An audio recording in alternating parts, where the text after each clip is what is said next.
اس زمانے میں عرب کا دستور یہ تھا کہ جب ان کے ہاں کوئی بچہ پیدا ہوتا تو وہ دیہات سے آنے والی دائیوں کے حوالے کر دیتے تھے تاکہ دیہات میں بچے کی نشو و نما بہتر ہو اور وہ خالص عربی زبان سیکھ سکے۔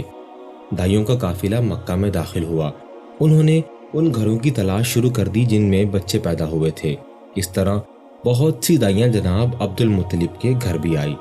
نبی کریم صلی اللہ علیہ وسلم کو دیکھا، لیکن جب انہیں معلوم ہوا کہ یہ بچہ تو یتیم پیدا ہوا ہے تو اس خیال سے چھوڑ کر آگے بڑھ گئی کہ یتیم بچے کے گھر آنے سے انہیں کیا ملے گا۔ اس طرح دائیاں آتی جاتی رہی، کسی نے آپ کو دودھ پلانا منظور نہ کیا، اور کرتی بھی کیسے؟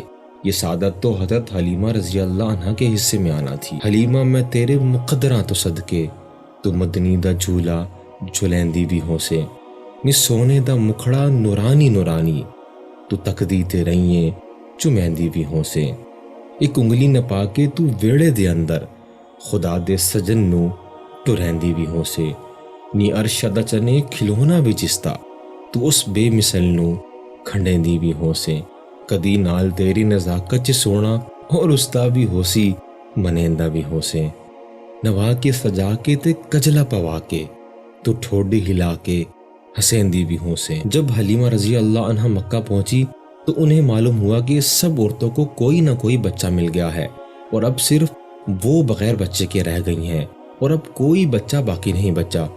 ہاں، ایک یتیم بچہ ضرور باقی ہے جسے دوسری عورتیں چھوڑ گئی ہیں۔ حلیمہ سعدیہ رضی اللہ عنہ نے اپنے شوہر عبداللہ بن حارث سے کہا، خدا کی قسم مجھے یہ بات بہت ناگوار گزر رہی ہے کہ میں کسی بچے کے بغیر جاؤں اور دوسری سب عورتیں بچے لے کر جائیں، یہ مجھے تانا دیں گی، اس لیے کیوں نہ ہم اس یتیم بچے کو لے لیں۔ عبداللہ بن حارث بولے، کوئی حرج نہیں، ہو سکتا ہے اللہ اسی بچے کے ذریعے ہمیں خیر و برکت عطا فرما دے۔ چنانچہ حضرت حلیمہ سعدیہ رضی اللہ عنہ عبد المطلب کے گھر گئیں۔ جناب عبد المطلب اور حضرت آمینہ نے انہیں خوش آمدید کہا، پھر آمینہ انہیں بچے کے پاس لے آئیں۔ آپ اس وقت ایک اونی چادر میں لیٹے ہوئے تھے، وہ چادر سفید رنگ کی تھی، آپ کے نیچے ایک سبز رنگ کا ریشمی کپڑا تھا، آپ سیدھے لیٹے ہوئے تھے، آپ کے سانس کی آواز کے ساتھ مشک کی سی خوشبو نکل کر پھیل رہی تھی۔ حلیمہ سعدیہ رضی اللہ عنہ آپ کی حسن و جمال کو دیکھ کر حیرت زدہ رہ گئی۔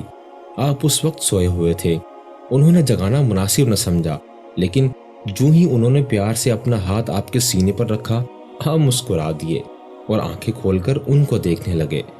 حضرت حلیمہ سعدیہ رضی اللہ عنہ فرماتی ہیں، میں نے دیکھا آپ کی آنکھوں سے ایک نور نکلا جو آسمان تک پہنچ گیا۔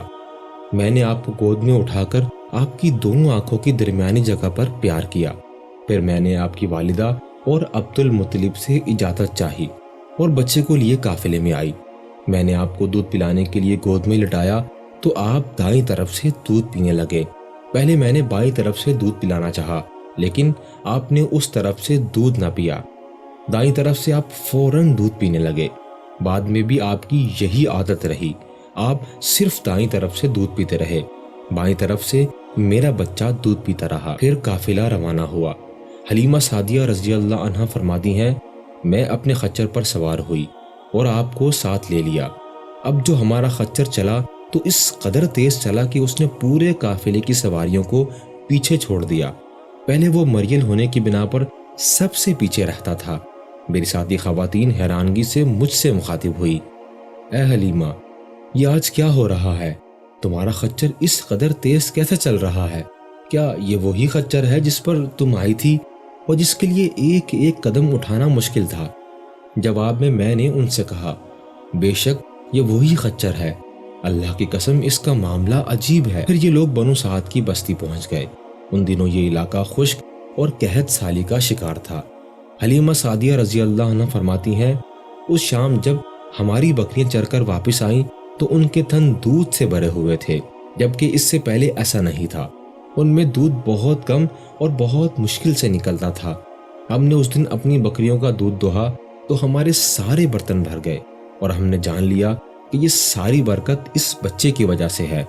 آس پاس کی عورتوں میں بھی یہ بات پھیل گئی۔ ان کی بکریاں بدستور بہت کم دودھ دے رہی تھی۔ غرض ہمارے گھر میں ہر طرف ہر چیز میں برکت نظر آنے لگی۔ دوسرے لوگ تعجب میں رہے اس طرح 2 ماہ گزر گئے۔ 2 ماہ ہی میں آپ چلنے پھرنے لگے۔ آپ 8 ماہ کے ہوئے تو باتیں کرنے لگے اور آپ کی باتیں سمجھ میں آتی تھی۔ 9 ماہ کی عمر میں تو آپ بہت صاف گفتگو کرنے لگے۔ اس دوران آپ کی بہت سی برکات دیکھنے میں آئی۔ حلیمہ سعدیہ فرماتی ہیں، جب میں آپ کو اپنے گھر لے آئی تو بنو سعد کا کوئی گھرانہ ایسا نہ تھا کہ جس سے مشک کی خوشبو نہ آتی ہو۔ اس طرح سب لوگ آپ سے محبت کرنے لگے۔ جب ہم نے آپ کا دودھ چھڑایا تو آپ کی زبان مبارک سے یہ الفاظ نکلے۔ ترجمہ: اللہ تعالیٰ بہت بڑا ہے، اللہ تعالیٰ کے لیے بے حد تعریف ہے اور اس کے لیے صبح اور شام پاکی ہے۔ پھر جب آپ 2 سال کے ہو گئے تو ہم آپ کو لے کر آپ کی والدہ کے پاس آئے۔ اس عمر کو پہنچنے کے بعد بچوں کو ان کے ماں باپ کے حوالے کر دیا جاتا تھا۔ ادھر ہم آپ کی برکات دیکھ چکے تھے اور ہماری آرزو تھی کہ ابھی آپ کچھ مدت اور ہمارے پاس رہیں۔ چنانچہ ہم نے اس بارے میں آپ کی والدہ سے بات کی اور ان سے یوں کہا، ہمیں اجازت دیجیے کہ ہم بچے کو 1 سال اور اپنے پاس رکھیں۔ میں ڈرتی ہوں کہ کہیں اس پر مکہ کی بیماریوں اور آب و ہوا کا اثر نہ ہو جائے۔ جب ہم نے ان سے بار بار کہا تو حضرت آمینہ مان گئی اور ہم آپ کو پھر اپنے گھر لے آئے۔ جب آپ کچھ بڑے ہوئے تو گھر سے باہر نکل کر دوسرے بچوں کو دیکھتے تھے۔ وہ آپ کو کھیلتے نظر آتے لیکن آپ ان کے نزدیک نہ جاتے۔ ایک روز آپ نے مجھ سے پوچھا، امی جان کیا بات ہے دن میں میرے بہن بھائی نظر نہیں آتے؟ آپ اپنے دودھ شریک بھائی عبداللہ اور بہنوں انیسہ اور شیما کے بارے میں پوچھ رہے تھے۔ حلیمہ رضی اللہ عنہ فرماتی ہیں، میں نے آپ کو بتایا وہ صبح سویرے بکریاں چرانے جاتے ہیں، شام کے بعد گھر آتے ہیں۔ یہ سن کر آپ نے فرمایا، تب مجھے بھی ان کے ساتھ بھیج دیا کریں۔ اس کے بعد آپ اپنے بھائی بہنوں کے ساتھ جانے لگے۔ آپ خوش جاتے اور واپس آتے۔ ایسے میں ایک دن میرے بچے خوف زدہ انداز میں دوڑتے ہوئے آئے اور گھبرا کر بولے، امی جان جلدی چلیے ورنہ ہمارے بھائی محمد ختم ہو جائیں گے۔ یہ سن کر ہمارے تو ہوش اڑ گئے۔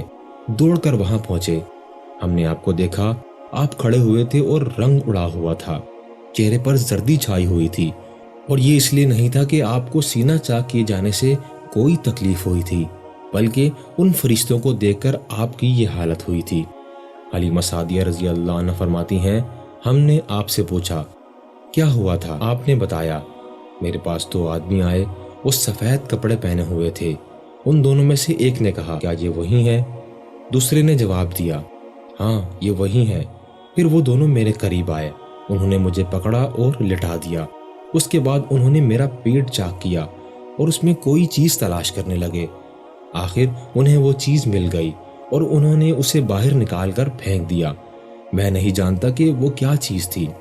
اس چیز کے بارے میں دوسری روایات میں یہ وضاحت ملتی ہے کہ وہ سیاہ رنگ کا ایک دانہ سا تھا۔ یہ انسان کے جسم میں شیطان کا گھر ہوتا ہے اور شیطان انسان کے بدن میں یہیں سے اثر ڈالتا ہے۔ حلیمہ سعدیہ رضی اللہ عنہ فرماتی ہیں، پھر ہم آپ کو گھر لے آئے۔ اس وقت میرے شوہر عبداللہ بن حارث نے مجھ سے کہا، حلیمہ مجھے ڈر ہے کہ کہیں اس بچے کو کوئی نقصان نہ پہنچ جائے، اس لیے اسے اس کے گھر والوں کے پاس پہنچا دو۔ میں نے کہا ٹھیک ہے۔ پھر ہم آپ کو لے کر مکہ کی طرف روانہ ہوئے۔ جب میں مکہ کے بالائی علاقے میں پہنچی تو آپ اچانک غائب ہو گئے۔ میں حواس باختہ ہو گئی۔